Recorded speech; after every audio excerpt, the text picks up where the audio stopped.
Chilli powder, ಸಖತ್ ಖಾರ ಬಣ್ಣ ಮತ್ತು ರುಚಿ ಆಚಿ ಚಿಲ್ಲಿ ಪೌಡರ್. ಹಾಸನಾಂಬ ಜಾತ್ರಾ ಮಹೋತ್ಸವ ಸಂಭ್ರಮ ಜೋರಾಗಿದೆ. ಜಾತ್ರಾ ಮಹೋತ್ಸವದಲ್ಲಿ ಪ್ರೋಟೋಕಾಲ್ ವ್ಯವಸ್ಥೆ ಅಂತ್ಯ ಆಗಿದೆ. ಇವತ್ತಿಗೆ ಮಧ್ಯಾಹ್ನ 12:30ಕ್ಕೆ ಪ್ರೋಟೋಕಾಲ್ ಇರುತ್ತಲ್ವ, ಅದು ಕಂಪ್ಲೀಟ್ ಆಗಿ ಕ್ಲೋಸ್ ಮಾಡಲಾಗಿದೆ. ಇವತ್ತು ಕೊನೆ ದಿನ, ಹಾಗಾಗಿ ಗಣ್ಯರ ದಂಡು ಆಗಮಿಸಿತು. ಪ್ರೋಟೋಕಾಲ್ ಅಂತಂದರೆ ಈಗ ದೊಡ್ಡವ್ರಿಗೆ ದರ್ಶನಕ್ಕೆ ಅವಕಾಶ ಮಾಡಿಕೊಡೋದು ಅಂತ, ಅದೇ ಪ್ರೋಟೋಕಾಲ್, ಏನಿಲ್ಲ. ದೊಡ್ಡದವ್ರು ಅಂದರೆ ಗೊತ್ತಲ್ಲ, ರಾಜಕೀಯ ಗಣ್ಯರು, ಈ ಥರ VIP ಗಳು, VVIPಗಳು. ವಿಪಕ್ಷ ನಾಯಕ ಆರ್ ಅಶೋಕ್ ಅವರು, ಮಾಜಿ ಸಚಿವ KS ಈಶ್ವರಪ್ಪನವರು, GT ದೇವೇಗೌಡರು, ಹಾಗೆ ನಟ ವಿಜಯ ರಾಘವೇಂದ್ರ ದೇವಿಯ ದರ್ಶನವನ್ನು ಪಡೆದುಕೊಂಡರು. ಪ್ರೋಟೋಕಾಲ್ ಅಡಿ ದೇವಿಯ ದರ್ಶನವನ್ನು ಪಡೆದಿದ್ದಾರೆ. ಒಟ್ಟು 3,000 ಜನರು, 3,000 ಗಣ್ಯರು ಹಾಸನಾಂಬೆ ದರ್ಶನವನ್ನು ಪಡೆದಿದ್ದಾರೆ. ಭಕ್ತರು ಹರಸಾಹಸವನ್ನು ಪಡ್ತಾ ಇದ್ದಾರೆ. ಇಂದು ಬೆಳಗ್ಗೆ 9 ಕಿಲೋಮೀಟರ್ ತಲುಪಿತ್ತು ಭಕ್ತರ ಸರತಿ ಸಾಲು.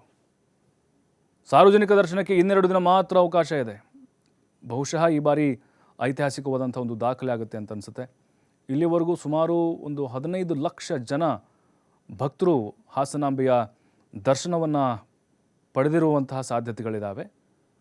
ಟೋಟ್ಲಿ ಅಂಕಿಅಂಶ ಇನ್ನೊಂದು 2 ದಿನ ಬಿಟ್ಟರೆ ನಮಗೆ ಕಂಪ್ಲೀಟ್ ಆಗಿ ಅದು ಗೊತ್ತಾಗುತ್ತೆ. ಆರ್ ಅಶೋಕ್ ಸೇರಿದಂತೆ ಸಾಕಷ್ಟು ಜನ ರಾಜಕೀಯ ಗಣ್ಯರು, ನಟ ವಿಜಯ ರಾಘವೇಂದ್ರ, ಹಲವು ವ್ಯಕ್ತಿಗಳು ಹಾಸನಾಂಬೆ ದರ್ಶನವನ್ನು ಪಡೆದುಕೊಂಡರು. ಈಗ ಆ ಪ್ರೋಟೋಕಾಲ್ ಅಂತ್ಯ ಆಗಿದೆ 12:30ಕ್ಕೆ. ಯಾಕಂದರೆ ಅಲ್ಲಿ ಸಾರ್ವಜನಿಕರಿಗೆ ದರ್ಶನಕ್ಕೆ ಕೆಲವು ಅಡಚಣೆ ಆಗ್ತಾ ಇತ್ತು. ಯಾಕಂದರೆ ಕಂಪ್ಲೀಟಾಗಿ ಈಗ ಯಾರೋ ರಾಜಕಾರಣಿ ಬಂದರು ಅಥವಾ ಯಾರೋ ನಟ ಬಂದರು ಅಂತ ಹೇಳಿದ್ರೆ ಕಂಪ್ಲೀಟಾಗಿ ಈ ಕಡೆ ಅದು ಪ್ರೆಜರ್ ಆಗಿಬಿಡ್ತಾ ಇತ್ತು. ಯಾಕಂದರೆ ಅಲ್ಲಿ ಸಿಬ್ಬಂದಿಗಳು ಹೋಗಬೇಕಾಗಿತ್ತು, ಮತ್ತು ಅಲ್ಲಿ ಪೊಲೀಸು ಕಂಟ್ರೋಲ್ ಮಾಡಬೇಕಾಗಿತ್ತು. ಸಾರ್ವಜನಿಕರಲ್ಲಿ ಮತ್ತೆ ಸುತ್ತುವರಿಯುವಂಥ ಸಾಧ್ಯತೆಗಳು ಕಂಡು ಬರ್ತಾ ಇತ್ತು. ಬಟ್ ಈಗ ಇನ್ನೂ ಜಾಸ್ತಿ ಸಂಖ್ಯೆಯ ಸಾರ್ವಜನಿಕರು ಅಂದರೆ ಭಕ್ತಾದಿಗಳು ದರ್ಶನವನ್ನು ಮಾಡ್ಬೋದು ಅನ್ನುವಂತಹ ವಿಚಾರವನ್ನು ಅಪರ ಜಿಲ್ಲಾಧಿಕಾರಿಗಳು ತಿಳಿಸಿದ್ದಾರೆ. ಅದರ ಜೊತೆಗೆ 2 ದಿನ ಸಾರ್ವಜನಿಕರಿಗೆ ಒಂದು ಅವಕಾಶ ಇರುತ್ತೆ. 9 ಕಿಲೋಮೀಟರ್ ಕ್ಯೂ ಬಸ್ ಸ್ಟ್ಯಾಂಡನ್ನು ಮೀರಿ ಜನರ ಸರತಿ ಸಾಲು ಕಂಡುಬಂತು.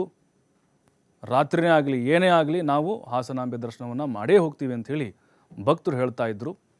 ನಿಜಕ್ಕೂ ವರ್ಷಕ್ಕೊಮ್ಮೆ ತೆರೆಯುವಂತಹ, ಅಂದರೆ ಹಾಸನಾಂಬೆಯ ಬಾಗಿಲು ಓಪನ್ ಆಗುತ್ತೆ. ಮತ್ತು ಸಂಗ್ರಹದಲ್ಲಿ, ದೇಣಿಗೆ ಸಂಗ್ರಹದಲ್ಲೂ ಕೂಡ ಈ ಬಾರಿ ಹಿಸ್ಟ್ರಿ ಕ್ರಿಯೇಟ್ ಆಗುವಂತಹ ಎಲ್ಲ ಚಾನ್ಸಸ್ಗಳು ಕಂಡು ಬರ್ತಾ ಇದೆ. ಜಿಲ್ಲಾಡಳಿತ ಕೂಡ ಯಾವುದೇ ರೀತಿ ಲೋಪ ಆಗದಂತೆ ಬಹಳ ವ್ಯವಸ್ಥಿತವಾಗಿ ಮಾಡಿದೆ. ಕಂದಾಯ ಸಚಿವ ಕೃಷ್ಣ ಬೈರೇಗೌಡರು ಕೂಡ ಅಲ್ಲೇ ಇದ್ದು ಸಾರ್ವಜನಿಕರಿಗೆ ಒಂದು ಅನುವು ಮಾಡಿಕೊಟ್ಟಿದ್ದಾರೆ. ಯಾವುದೇ ಅಹಿತಕರ ಘಟನೆಗಳು ಆಗಿಲ್ಲ, ಆಗೋದು ಕೂಡ ಬೇಡ. ಮತ್ತಷ್ಟು ಮಾಹಿತಿ ಪ್ರಕಾಶ್ ನೀಡ್ತಾರೆ. ಪ್ರಕಾಶ್, ಬಹುಶಃ ಈ ವರ್ಷ ಹಾಸನಾಂಬೆಯ ದರ್ಶನದ ಹಿಸ್ಟ್ರಿ ಕ್ರಿಯೇಟ್ ಆಗುತ್ತೆ ಅಂತ ಅನಿಸುತ್ತಾ? ಯಾಕಂದರೆ ಭಕ್ತರ ಆ ಸರತಿ ಸಾಲು ನೋಡ್ತಾ ಇದ್ದರೆ, ಪ್ರೋಟೋಕಾಲ್ ಇಲ್ಲಿವರೆಗೂ ಯಾವ ರೀತಿ ಹ್ಯಾಂಡಲ್ ಮಾಡಿದರು, ಓವರಾಲ್ ಜಿಲ್ಲಾಡಳಿತ ಯಾವುದೇ ಅಹಿತಕರ ಘಟನೆ ನಡೆದಂತೆ ವ್ಯವಸ್ಥೆಯನ್ನು ಮಾಡಿಕೊಂಡು ಬಂದಿದೆ. 2 ದಿನಗಳ ಕಾಲ ನೋಡಿದರೆ ಇನ್ನೆಷ್ಟು ಜನ ಬರುವಂತಹ ಸಾಧ್ಯತೆಗಳಿದ್ದಾವೆ? ಪ್ರಭು, ಈಗಾಗಲೇ ಹಾಸನಾಂಬ ಜಾತ್ರಾ ಮಹೋತ್ಸವ ಸಾಕಷ್ಟು ಯಶಸ್ವಿಯಾಗಿ, ಸುಲಲಿತವಾಗಿ, ಜೊತೆಗೆ ಶಿಸ್ತುಬದ್ಧವಾಗಿ ನಡೆದಿರುವಂಥದ್ದು. ಇವತ್ತಿಗೆ ಜಿಲ್ಲಾಡಳಿತ ಮಾಡಿದಂತಹ ಪ್ರೋಟೋಕಾಲ್ ವ್ಯವಸ್ಥೆ ಏನಿದೆ, ಪ್ರೋಟೋಕಾಲ್ ವ್ಯವಸ್ಥೆ ಇವತ್ತು 10 ಗಂಟೆಯಿಂದ 12ವರೆಗೆ ಇವತ್ತು ಲಾಸ್ಟ್ ಮಾಡಿರುವಂಥದ್ದು. ಅಂದರೆ ಇವತ್ತು ಕಡೆಯ ದಿನ. ಗಣ್ಯರು, ಅತಿ ಗಣ್ಯರು, ರಾಜಕಾರಣಿಗಳು, ಮಾಜಿ ಮಂತ್ರಿಗಳು, ಮಾಜಿ MLCಗಳು ಇವತ್ತು ಎಲ್ಲರೂ ಕೂಡ ಇದುವರೆಗೆ ಕಳೆದ ಒಂದು ವಾರದಿಂದ ನಡೆದಂತಹ ಹಾಸನಾಂಬ ಜಾತ್ರಾ ಮಹೋತ್ಸವ ಇತ್ತು. ಪ್ರೋಟೋಕಾಲ್ ವ್ಯವಸ್ಥೆಯನ್ನು ಮಾಡಲಾಗಿತ್ತು. ಅದರಲ್ಲಿ ದರ್ಶನ ಮಾಡಿದ್ರು. ಸುಮಾರು 3,000ಕ್ಕೂ ಹೆಚ್ಚು ಅತಿ ಗಣ್ಯರು ಈಗಾಗಲೇ ಪ್ರೋಟೋಕಾಲ್ ವ್ಯವಸ್ಥೆಯಲ್ಲಿ ಹಾಸನಾಂಬ ದರ್ಶನವನ್ನು ಮಾಡಿರುವಂಥದ್ದು. ನಮಗೆ ಬಂದಿರುವಂತಹ ಮಾಹಿತಿ ಪ್ರಕಾರ ಸುಮಾರು 22 ಲಕ್ಷಕ್ಕೂ ಹೆಚ್ಚು ಭಕ್ತರು ಹಾಸನಾಂಬ ದೇವಿಯ ದರ್ಶನವನ್ನು ಪಡೆದಿದ್ದಾರೆ. ಇವತ್ತು ಚಲನಚಿತ್ರ ನಟರಾಗಿರ್ಬೋದು, ರಾಜಕಾರಣಿಗಳಾಗಿರ್ಬೋದು, ಆರ್ ಅಶೋಕ್ ಸೇರಿದಂತೆ, ಈಶ್ವರಪ್ಪ ಸೇರಿದಂತೆ, ವಿಜಯ ರಾಘವೇಂದ್ರ ಸೇರಿದಂತೆ ಹಲವು ಗಣ್ಯಾತಿ ಗಣ್ಯರು ಹಾಸನಾಂಬೆಯ ದರ್ಶನವನ್ನು ಕೂಡ ಪಡೆದಿರುವಂಥದ್ದು. ಜೊತೆಗೆ ನಾಳೆ ಮತ್ತು ನಾಡಿದ್ದು 2 ದಿನ ಮಾತ್ರ ಸಾರ್ವಜನಿಕ ದರ್ಶನಕ್ಕೆ ಅವಕಾಶ ಇದೆ. ಬಹುತೇಕ 22 ಲಕ್ಷ ಅಧಿಕ ಭಕ್ತರು, ಅಂದರೆ ಇಷ್ಟು ವರ್ಷದಲ್ಲಿ ಇಷ್ಟೊಂದು ಭಕ್ತರ ಪ್ರವಾಹವನ್ನು ಕೂಡ ನೋಡಿರಲಿಲ್ಲ. ಸಾಕಷ್ಟು ಒಂದೊಂದು ದಿನ 2 ಲಕ್ಷ, ಒಂದೊಂದು ದಿನ 3 ಲಕ್ಷ ಭಕ್ತರು ಹಾಸನಾಂಬ ದೇವಿಯ ದರ್ಶನವನ್ನು ಪಡೆದು ಪುನೀತರಾಗಿರ್ತಕ್ಕಂಥದ್ದು. ಈಗಾಗಲೇ ಹೆಚ್ಚು ಕಡಿಮೆ ಜಿಲ್ಲಾಡಳಿತ ಮಾಹಿತಿಯ ಪ್ರಕಾರ ಬರೀ ಟಿಕೆಟ್ ಮಾರಾಟದಲ್ಲಿ 16ರಿಂದ 17 ಕೋಟಿಯಷ್ಟು ಆದಾಯ ಆಗಿದೆ. ಅದು ಈಗ ಕಳೆದ 2 ದಿನಗಳ ಹಿಂದೆ. ಈಗ ಸದ್ಯಕ್ಕೆ ಅದು ಯಾವ ಮಾಹಿತಿಯನ್ನು ಕೂಡ ಕೊಟ್ಟಿಲ್ಲ. ಬಟ್ ಒಂದು 20 ಕೋಟಿ ದಾಟಬಹುದು ಅನ್ನುವ ನಿರೀಕ್ಷೆಯನ್ನು ಕೂಡ ಈಗಾಗಲೇ ಇಟ್ಟುಕೊಂಡಿರುವಂಥದ್ದು.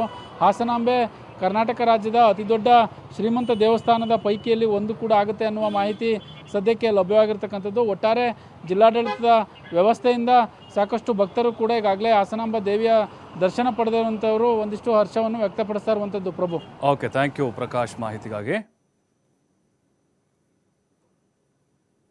ನೋಡಿ, ಇಲ್ಲಿವರೆಗೂ 22 ಲಕ್ಷ ಭಕ್ತರು ದರ್ಶನವನ್ನು ಪಡೆದುಕೊಂಡಿದ್ದಾರೆ ಅಂತ ಮಾಹಿತಿ ಬಂದಿದೆ.